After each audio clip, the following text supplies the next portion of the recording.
అందరికీ నమస్కారం. SBR talks channel స్వాగతం. జోసా బిట్సాట్ గురించి ఎస్బీఆర్ టాక్స్ ప్రతిష్టాన్ కలిసి ఒక సమగ్రమైనటువంటి కౌన్సిలింగ్ గైడెన్స్ నిర్వహిస్తుంది. దానికోసం ప్లే స్టోర్ నుంచి ఎస్బీఆర్ టాక్స్ యాప్ డౌన్లోడ్ చేసుకోండి.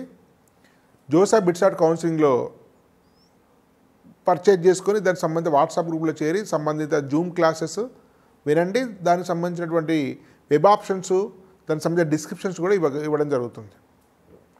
మీకు సందేహాలు ఉంటే స్క్రీన్ మీద నెంబర్కి ఫోన్ చేసి మీ యాప్ డౌన్లోడ్ సంబంధించిన వివరాలు తెలుసుకోవచ్చు.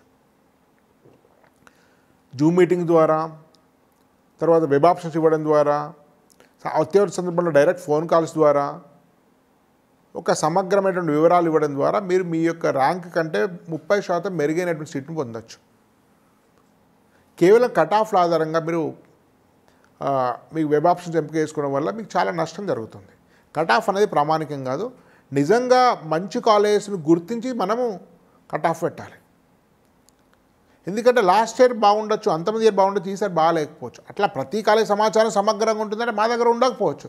కానీ చాలా వరకు సమాచారం మాకు వేల మందికి ఇప్పటిదాకా గైడ్ చేయడం వల్ల ఏదో రకమైన కామెంట్ రూపంలో కానీ, వాట్సాప్ రూపంలో కానీ, ఫోన్ల రూపంలో కానీ, సో ఒక ఎకో సిస్టమ్ మాకు పనిచేస్తుంది. కాబట్టి దాని ద్వారా చాలా వరకు సమగ్ర సమాచారం మాకు వచ్చే అవకాశం ఉంటుంది. 100% మా దగ్గర కూడా ఉండదు. కానీ మిగతా చాలామంది కంటే ఎక్కువ authentic information SBR Talk Pratishthan ఇవ్వగలుగుతుంది. కాబట్టి మిత్రులారా, ఇప్పుడు నేను మీకు ఒక ఐఐటి గురించి తెలియజేస్తాను. ఐఐటి నేనే రికమెండ్ చేశాను కాస్త మెరుగ్గా ఒక 3-4 ఏళ్ల క్రితం, 2 ఏళ్ల వరకు. ప్రస్తుతానికి ఐఐటిలో వీలైనంత వరకు చేరకండని చెప్తున్నాను. ఇది కూడా తాత్కాలికమే. రేపు పొద్దున మళ్ళీ 2-3 ఏళ్ళకి బాగుండొచ్చు. ఇప్పుడు నేను చెప్పిన తర్వాత అది చాలా బెటర్గా ఉండొచ్చు. ఎందుకంటే మనకు ఐఐటీలు ఎట్లా పనిచేస్తాయో మనకు ఒకసారి అర్థం కావాలి. ఐఐటీలు ఇండిపెండెంట్ మిత్రులారా. నరేంద్ర మోడీ గారు కూడా చేయగలిగింది ఏముండదు. విద్యాశాఖ మంత్రి కూడా ఐఐటీలో జోక్యం చేసుకునే వీల్లేదు. అవి స్వతంత్ర ప్రతిపత్తి గల సంస్థలు ఒక ప్రత్యేకమైనటువంటి చట్టం ద్వారా పనిచేస్తున్నాయి. ఈ ఐఐటీలు అన్నీ కూడా ఒక గ్రూప్ అయినప్పటికీ కూడా ఏ ఐఐటీ ప్రత్యేక స్వతంత్రత ఆ ఐఐటీకే. ఐఐటి బాంబే చెప్పినట్టు మద్రాసు వినదు, మద్రాసు చెప్పినట్టు హైదరాబాద్ వినదు, హైదరాబాద్ చెప్పినట్టు మండి వినదు. ప్రతి ఐఐటికి కూడా ఒక యూనిక్ సిస్టమ్స్ ఉంటాయి, యూనిక్ కల్చర్ ఉంటుంది, యూనిక్ కరికులం ఉంటాయి, యూనిక్ సెట్ ఆఫ్ రూల్స్ ఉంటాయి, యూనిక్ విజన్ ఉంటుంది, యూనిక్ గ్రూప్స్ ఉంటాయి.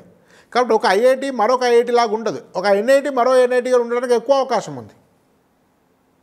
కానీ ఐఐటి అట్లా కాదు, అంతా స్వతంత్రత వాళ్ళకు ఉంటుంది.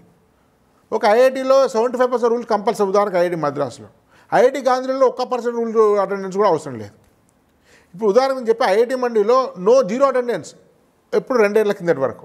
ఇప్పుడు 75-88% అటెండెన్స్ లేకుండా ఎగ్జామ్లో కూర్చొని ఇవ్వడం లేదు. ఒక 2 ఏళ్ల క్రితం ఐఐటి మండికి చాలా ఫ్రీడమ్ ఉండే పాత డైరెక్టర్ ఉన్నప్పుడు. పాత డైరెక్టర్ కూడా బహుశా ఐఐటి కాన్పూర్ సంబంధించినటువంటి ఎలక్ట్రికల్ ఇంజనీరింగ్ ప్రొఫెసర్ నాకు గుర్తున్నంత వరకు. కొత్త డైరెక్టర్ వచ్చిన తర్వాత అసలు ఫ్రీడమ్ లేదు. ఇంతకుముందు ఎవరి ప్రపంచం వాళ్ళు ఉండేవాళ్ళు కాళ్ళు. ఇప్పుడు నా ప్రపంచం లాగానే కాలేజ్ ఉండాలనుకుంటారు. అది మంచి ఆచారం చెప్పడం లేదు. కానీ మిత్రులారా, ఒక 4 ఏళ్ల క్రితము చాలా 2 ఏళ్లలో వేగంగా ఎదిగినటువంటి ఐఐటి మండి ప్రస్తుతము సంక్షోభం అని చెప్పలేను, కానీ అనేక రకాల కన్ఫ్యూజన్లో ఉంది కాలేజ్. మరి ఆ పరిణామాలు ఎటువైపు దారితీస్తుందని చెప్పడం లేదు, తెలియదు.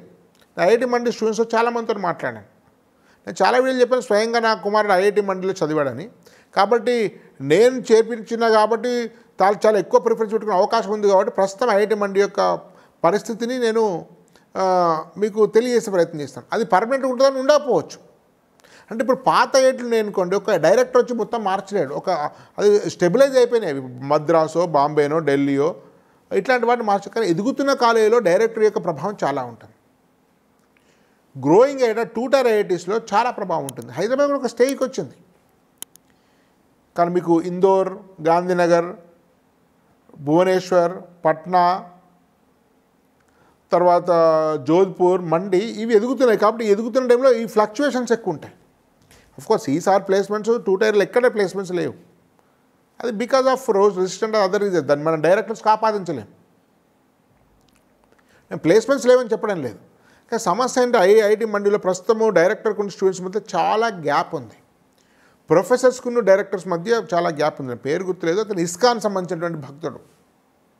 మంచి, నేను కూడా ఇస్కాన్ గౌరవిస్తాను. సమస్య ఏంటంటే ఈ చాలామంది ప్రొఫెసర్స్ డైరెక్ట్స్ వరకు చాలామంది ప్రొఫెసర్స్ వెళ్ళిపోయారు. అందులో కంప్యూటర్ సైన్స్ ప్రొఫెసర్స్ చాలామంది వెళ్ళిపోయారట. లాస్ట్ 2 yearsలో. స్టూడెంట్స్కు డైరెక్ట్ మీద చాలా అకాదమీ ధర్నాలు కూడా జరిగినటువంటి సందర్భాలు ఉన్నాయి. ఆయన కూడా చాలా గ్రేట్ ప్రొఫెసర్. ఆయన రోబోటిక్స్, ఆర్టిఫిషియల్ ఇంటెలిజెన్స్లో చాలా ప్రతిభావంతుడట ప్రొఫెసర్ కూడా. అతను కూడా ఐటీ కన్పూర్ నుంచి వచ్చినట్టున్నాడు. ఆయన కూడా కాలేజ్ డెవలప్ చేయాలని ఉంది. కానీ ఆయనకు సంబంధించిన టర్మ్స్ స్టూడెంట్స్ టర్మ్స్ కుదరట్లేదు. ఉదాహరణకు ఒక సంఘటన, ఆయనే వెజిటేరియన్ ఇస్కాన్ కాబట్టి ఫస్ట్ ఇయర్ వాళ్ళందరూ కూడా వెజిటేరియన్ చెప్పి నాన్ వెజ్ తీసేశారట. ఫస్ట్ ఇయర్ వాళ్ళంతా గొడవలు, ఫ్రస్ట్రేషన్. అంటే ఆయనకు సంబంధించినటువంటి వాల్యూ సిస్టాన్ని కాలేమే రుబ్బుతున్నాడు. ఆ స్వతంత్రత ఐఐటీకి ఉంది. ఉస్మానియాస్లాగా ధర్నాలు, గొడవలు, బంద్ చేసే విధానం ఉండదు అక్కడ. సో దానివల్ల ఏంటంటే స్టూడెంట్స్కు, ప్రొఫెసర్స్కు డైరెక్ట్ మధ్య ఒక ఐక్యత లేకపోవడం వల్ల, కోఆర్డినేషన్ లేకపోవడం వల్ల చాలా డిస్టర్బ్ అవుతున్నాయి. ప్రొఫెసర్స్ వదిలేస్తున్నారు. కాబట్టి ఏదైనా ఒక వ్యవస్థలో, ఒక కుటుంబంలో కూడా సమతూకం ఉంటేనే, వాళ్ళ మధ్య కోఎగ్జిస్టెన్స్, కోఆర్డినేషన్ ఉంటేనే, సమన్వయం ఉంటేనే ఫ్యామిలీ కానీ సంస్థ కానీ పైకి వస్తుంది.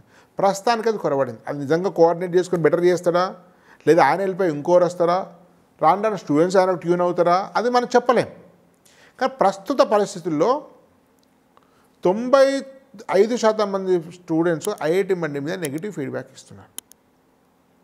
అట్లనే డైరెక్టర్ చెడవడని కాదు, తిరిగి రేపొద్దున మంచిదే కావచ్చు. కానీ ఈ రోజుకి, ఈ క్షణానికి నేను చెప్పే విషయం, ప్రస్తుతానికి ఐఐటి మండి మీద ఫీడ్బ్యాక్ చాలా బాగా లేదు.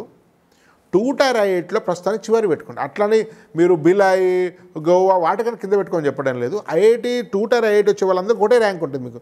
సుమారుగా మీకు భువనేశ్వర్కు, పాట్నాకు, ధన్బాద్కు, మండీకి, జోధ్పూర్కి అన్నింటికి సుమారు 200-300 తేడా ఉంటుంది అంతే. ఈ వీటిలలో చివరి పెట్టుకోండి మండీని ప్రస్తుతానికి. నేను అంత బాగుంది అంటే తర్వాత బాగాలేదు, ఇప్పుడు బాగాలేదు అంటే మళ్ళీ బాగా అయితే కావచ్చు, తెలియదు ఆ విషయం. మనం ఎవరం కూడా రేపు ఏం జరుగుతుందో ఊహించలేం.